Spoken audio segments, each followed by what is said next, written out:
जय श्री कृष्णा। श्रीमद् भगवद गीता अध्याय 17 श्रद्धा के विभाग। श्रीमद् भगवद गीता के 17वें अध्याय में भगवान श्री कृष्ण बताते हैं कि किसी भी मनुष्य की श्रद्धा यानी उस व्यक्ति की अपने कार्यों के प्रति आस्था एवं विश्वास उस मनुष्य में पाए जाने वाले गुणों पर निर्भर करती है। प्रकृति के भिन्न भिन्न गुणों के अनुसार ही मनुष्यों में अपने कार्यों को करने के प्रति श्रद्धा भी भिन्न भिन्न होती है। सतोगुणी स्वभाव के मनुष्यों की श्रद्धा सदा स्वजनों, परिजनों एवं समाज के कल्याण हेतु होती है। वे ऐसे कार्य करते हैं जिससे सभी का हित हो, सभी का मंगल हो। रजोगुणी स्वभाव के मनुष्यों की श्रद्धा सदा भौतिक सुखों, सांसारिक सुखों एवं राजस्व सुखों के प्रति होती है। वे अधिकतर ऐसे कार्यों में लिप्त रहते हैं जिससे वे अपने लिए अधिक से अधिक धन संपदा एकत्र कर सकें। तथा तमोगुणी मनुष्यों की श्रद्धा सदैव बुरे कार्यों को करने में तथा दूसरों को कष्ट व नुकसान पहुंचाने वाले कार्यों में बनी रहती है। श्री कृष्ण भगवान बताते हैं कि मनुष्य की भोजन की पसंद भी उसकी प्रकृति के अनुसार ही होती है।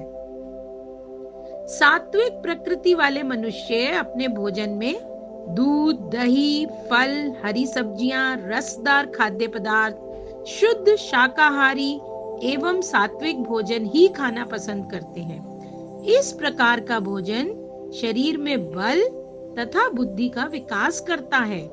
ऐसा भोजन आयु बढ़ाने वाला होता है तथा बीमारियों से भी दूर रखता है। रजस प्रकृति वाले मनुष्य अधिक खट्टा, अधिक तीखा, चटपटा, मसालेदार तथा तला हुआ भोजन खाना पसंद करते हैं। इस प्रकार का भोजन आलस्य व मोटापे को बढ़ाता है तथा चिंता, बेचैनी और व्याकुलता को भी बढ़ाता है तथा बीमारियों को बढ़ावा देने वाला होता है। तमस प्रकृति वाले मनुष्य अपने भोजन में बासी, अधपका, मांसाहारी, दुर्गंध युक्त मादक पदार्थ एवं शराब आदि पसंद करते हैं। ऐसा भोजन जीवन को नीरस बनाता है तथा जीवन में परेशानियां, अशांति, क्रोध, झगड़ा आदि को बढ़ाने वाला तथा अनेकों बीमारियों का घर होता है। श्री कृष्ण भगवान आगे कहते हैं कि प्रत्येक मनुष्य को अपने जीवन को उत्तम बनाने के लिए यथासंभव तप, यज्ञ एवं दान करते रहना चाहिए। तप अर्थात तपस्या। गीता में भगवान ने 3 प्रकार की तपस्या बताई हैं। शारीरिक तपस्या, वाणी की तपस्या, मन की तपस्या।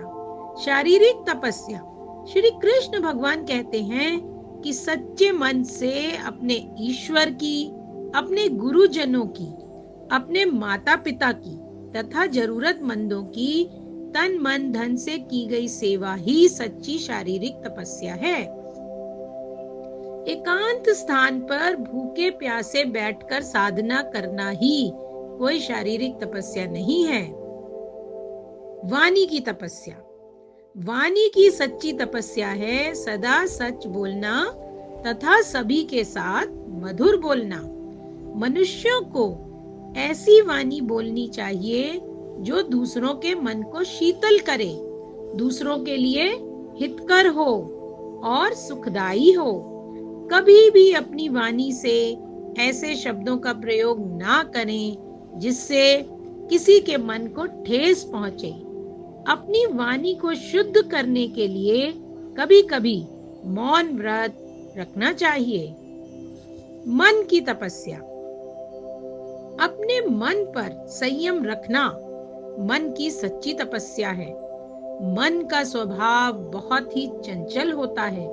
अपने मन को इधर उधर भटकने से रोकना, जितना मिला है उसी में संतुष्ट रहना, सरल व सादा जीवन जीने में विश्वास रखना, यही मन की सच्ची तपस्या है।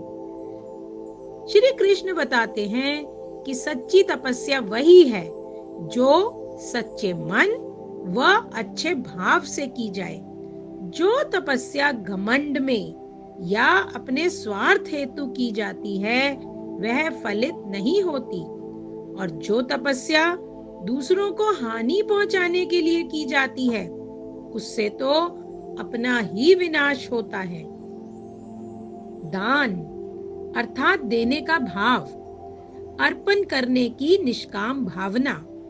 दान वो ही श्रेयस्कर होता है जो अपना कर्तव्य समझकर दूसरों की भलाई, कल्याण व उपकार के लिए किया जाए। जहाँ जिस वस्तु का अभाव हो उसकी पूर्ति उसी वस्तु द्वारा करनी चाहिए। किसी गरीब, बेसहारा, जरूरतमंद व्यक्ति को दिया गया दान सर्वश्रेष्ठ दान है।